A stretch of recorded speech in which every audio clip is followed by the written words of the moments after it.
नमस्कार दोस्तों, कर परिचित्यम अध्याय अपन देख रहे थे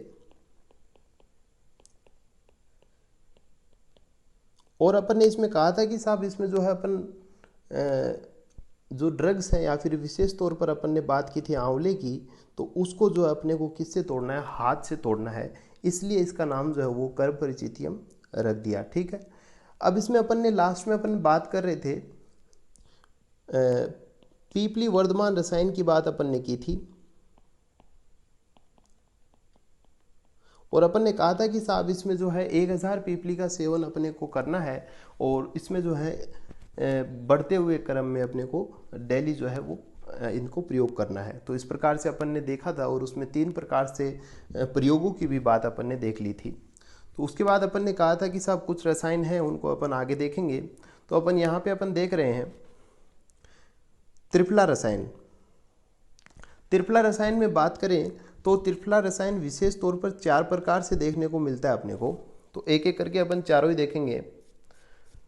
तो कहने का मतलब सबसे पहले प्रथम त्रिफला रसायन अपन देखेंगे और प्रथम में बात करें तो 3 चीज़ें अपने को लेनी है, हरित की, विभित की और आमल की, जो कि अपन त्रिफला रसायन समझते हैं। त्रिफला इसी को बोलते हैं। 3 फल हो गए, इन फलों को गुणा करना है। जैसे हरित की 1 हो गया तो हरित की, विभित की, आमल की, अपन नॉर्मल यही तो बोलते हैं, हरित की, विभित की, आमल की। ठीक है, अब इनको 1 गुणा 2 गुणा 2 मतलब 1 दूनी 2, 2 दूनी 4, तो ऐसे लेना है 1 हरित की, 2 विभित की और 4 आमल की। समझ गए।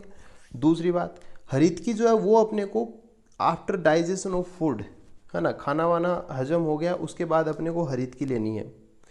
विभित की लेनी है बिफोर फूड। ठीक है, ये तो खाना खाने के बाद, डाइजेशन के बाद, है ना, पाचन के पश्चात, तो ये तो अलग बात हो गई। ये विभित की है बिफोर फूड, आमल की है आफ्टर फूड। विभित की अपन लिखते हैं जनरली विभित की, समझ रहे हो ना, विभित की। ठीक है, बी मतलब विभित की, बी मतलब बिफोर, तो ये खाने से पहले लेनी है। आ मतलब आमल की, आ मतलब आफ्टर, तो ये अपने को क्या करना है, ये खाने के बाद लेना है। लेना किसके साथ है, मधु और घृत के साथ। ठीक है, तो पहले तो 1 दूनी 2, 2 दूनी 4 और फिर ये बी से विभित की, बी से बिफोर फूड और आ से आमल की, आ से आफ्टर फूड। ठीक है, तो ये अपने को ध्यान रख लेना। ये हो गया प्रथम त्रिफला रसायन। अब इसका क्या है, इस रसायन का सेवन करने से क्या हो रहा है साहब, मनुष्य जो है वृद्धावस्था रहित 100 साल जीवित रहता है। ठीक है, रेगुलर सेवन करना होता है। ठीक है, नेक्स्ट बात अपन करेंगे कि साहब द्वितीय त्रिफला रसायन करना वही है साहब, फल अपने को वही लेने हैं। नूतन लोहे, नया लोहे का पात्र लेना है और इसको क्या करना है, त्रिफला कल्क से लेप लगाकर 24 घंटे के लिए अपने को रख देना है। 24 घंटे के बाद क्या करना है, अपने को उसमें मधु और जो है वो जल के साथ घोलकर प्रातःकाल सेवन करें। कहने का मतलब जो अपन ने त्रिफला कल्क लगाया था उसको अपने को क्या करना है, जो लोहा था उसके लगा के रखना 24 घंटे और उसको उतार के फिर उसमें मधु और जल मिला के, है ना, जैसे, और उसको मधु और जल मिलाएंगे तो एक एज ए शरबत बन जाएगा वो, क्योंकि मीठा हो गया मधु और जल हो ही गया उसमें, तो उसका शरबत बना के उसका जो है प्रातःकाल सेवन करना है। ठीक है, तो ये हो गया द्वितीय त्रिफला रसायन हो गया। तो इसमें भी साहब गुण वही हैं, लंबी वृद्धावस्था रहित आयु अपने को देखने को मिलती है। तृतीय त्रिफला रसायन की अगर बात करें अपन थोड़ा, तो त्रिफला चूर्ण तो अपने को अलग से लेना है, लेकिन इसके साथ औषधियाँ जो है वो अपन देखें तो इसमें साहब मूलेठी, वंशलोचन, पीपली, मधु, घृत और मिश्री। ठीक है, तो ये जो कार्यक्रम अपने को लेना है और इसमें जो है अपने को त्रिफला चूर्ण जो है अपने को मिक्स कर देना है और इसका सेवन अपने को करना है 1 वर्ष तक। तो ये कौन सा हो गया, ये हो गया तृतीय त्रिफला रसायन। चतुर्थ त्रिफला रसायन की बात करें तो इसमें कार्यक्रम और ज़्यादा बढ़ गया है। इसमें सर्वलोह भस्म, तो यहाँ पे अगर थोड़ी सी अपन सर्वलोह भस्म नाम को अगर थोड़ा पढ़ना चाहें तो इसका मतलब होता है कि सर्वलोह मतलब लोहा नहीं है, सर्वलोह मतलब है सभी धातुओं की भस्म।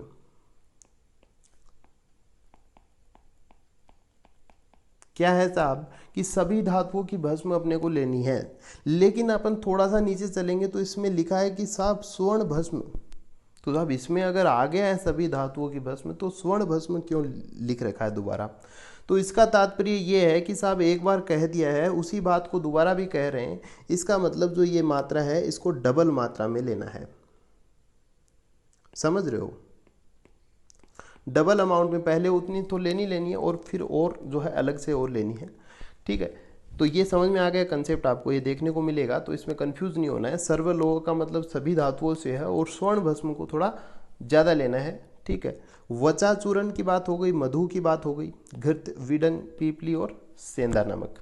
ठीक है, तो ये जो सिस्टम लोचा जो है वो चतुर्थ त्रिफला रसायन में है, सर्वलोह और स्वर्ण भस्म वाला। ठीक है, इससे पहले अपन ने वंशलोचन वगैरह जो नॉर्मल जो मुलेठी वगैरह देखी अपन ने, वो तृतीय त्रिफला रसायन में है। उससे पहले अपन ने कहा था कि साहब लोह पात्र के अपने को क्या करना है, उसके मधु जल मिला के उसको 24 घंटे के लिए लोहे के पात्र को त्रिफला कलर लगाना और छोड़ देना है, फिर उसका सेवन करना है प्रातःकाल शरबत बना के। तो वो क्या हो गया, वो द्वितीय हो गया। और पहले में अपन को नॉर्मल त्रिफला जो है वो लेनी है, तीनों हरित की, विविध की, आमल की करके। ठीक है, कहने का मतलब जटिलता बढ़ती जा रही है चतुर्थ त्रिफला रसायन तक आते आते, तो जो जितना ज़्यादा जटिल है वो ही आगे की रसायन है। समझ रहे हो ना? अब तृतीय में नॉर्मल नाम देखने को मिल रहे हैं अपने को, इसमें कुछ अलग से नहीं है। चतुर्थ में थोड़ा सा ये भस्म वाला, लोह भस्म वाला, सर्वलोह, तो समझ रहे हो ना, ऐसे याद रख सकते हैं। इसका सेवन जो है करने से क्या हो रहा है, मेधा शक्ति बढ़ रही है और बल की प्राप्ति हो रही है। ठीक है, 1 वर्ष तक इसका प्रयोग करना है। ठीक है, नॉर्मल अपन रसायन का जो प्रयोग है सेम ही होता है। अपन ने शुरू में भी कहा था कि साहब रसायन जो है वो उसके जो लाभ वगैरह हैं वो अपन ने देख ही लिया था। शिलाजतु के गुणों की बात अपन करें, देखिए साहब ये महत्वपूर्ण है, क्वेश्चन आता है। इससे पहले कह दिया था कि साहब जो इस अध्याय में जो है वो इम्पोर्टेंट क्वेश्चंस की बात अपन ने पहले की थी, है ना? तो और अपन यहाँ पे कर ही रहे हैं। जो शिलाजतु है महत्वपूर्ण है। इसके गुणों की बात करें तो सबसे पहले रस की बात करें तो साहब अम्ल रस युक्त कसाय रस प्रधान। समझ रहे हो? अम्ल रस युक्त कसाय रस प्रधान, पहली लाइन हो गई। वीर्य की बात करें, न अति उष्ण और न अति शीत, कहने का मतलब समशीतोष्ण है। ठीक है, दूसरी बात हो गई विपाक में कटु मिलेगा, एक्सेप्शन भी मिलेगा। रजत लिख देते हैं, दोबारा आएगा, रिवाइज हो जाएगा। कर्म की बात करें तो साहब सर्व रोग नाशक होता है। इसके लिए साहब आचार्यों ने लाइन बताई है कि न सो अस्ति रोगो भुवि साध्य रूप है शिला वयम न जयत परशहे। कहने का मतलब न सो अस्ति रोगो भुवि, मतलब भूमि पर ऐसा कोई रोग स्थित नहीं है या फिर कोई ऐसा साध्य रोग स्थित नहीं है जिन्हें उचित समय पर उचित योगों के साथ विधि पूर्वक शिलाजित के प्रयोग से नष्ट न कर सकें। तो कहने का मतलब शिलाजतु क्या है, सर्व रोग नाशक है। समझ रहे हो ना? तो ये एक लाइन है, इसके लिए आचार्यों ने दी गई है। तो ये लाइन आपको लास्ट में मिलेगी, लेकिन अपन ने यहाँ लिख दी, इसकी ज़रूरत यहाँ पे लगी। तो 4 टाइप ऑफ शिलाजतु होती है। जनरली शिलाजित जो है वो धातुओं से उत्पत्ति मानते हैं, अपन थोड़ा आगे देखेंगे तो पत्थरों से भी मानते हैं, तो वो लगभग एक ही बात है ना? अल्टीमेटली ज़मीन से अपन जोड़ सकते हैं इसको। तो बात करें धातुओं से उस उत्पत्ति की बात करें तो 4 प्रकार से बताई गई है ना? इन्हीं की ज़्यादातर बातें होती हैं। तो सुवर्ण शिलाजतु, रजत शिलाजतु, ताम्र शिलाजतु और लोह शिलाजतु। तो सबसे पहले अपन ने थोड़ी देर पहले बात की है कि रजत जो है वो एक्सेप्शन है। जनरली शिलाजतु विपाक क्या होता है, कटु होता है। लेकिन अपन ने कहा था कि साहब रजत होती है उसका विपाक कैसा है, स्वादु है। तो साहब जिसका रस कटु है ना, उसी का विपाक कटु नहीं है। समझ रहे हो? याद रख सकते हो। और ये महा से कौन है, रजत शिलाजतु है। ठीक है, अब बात करें कलर का, समझ में आ रहा है। सुवर्ण है तो रक्ताभ हो गया, रजत तो श्वेताभ हो गया, समझ आ रहा है। ताम्र का थोड़ा सा याद रख सकते हैं, वैसे भी नीला थोथा करके ताम्र अपन ने पढ़ा होगा पहले, है ना? कॉपर कुछ देखा, याद होगा। नहीं है तो याद करें भाई, मयूर कंठाभ होता है ताम्र शिलाजतु, है ना? लोहा होता है कृष्ण, ब्लैक कलर का, तो कृष्ण लोह समझते हैं। तो ये कलर का ज़्यादा इश्यू आएगा नहीं शायद। रस की बात करें तो सुवर्ण में मधुर तिक्त है, रजत का याद रह ही जाएगा क्योंकि कटु है, क्योंकि इसका विपाक कटु नहीं है, स्वादु है इसलिए। इसलिए वैसे रीज़न नहीं है, लेकिन बात कर रहे हैं याद करने के लिए। ताम्र का तिक्त हो गया और लोहे का तिक्त लवण हो गया, लगभग तिक्त सभी में है। ठीक है, रजत को तो अलग से याद कर लेना अपन, बाकी तिक्त सभी में है, मधुर और लवण आपको याद रखना है। समझ रहे हो।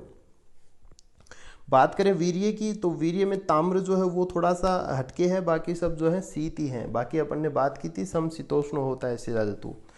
इसमें अगर बात करें क्वालिटी वाइज श्रेष्ठ कौन सा है, तो साहब जो लोह शिला धातु है ना, ये श्रेष्ठ है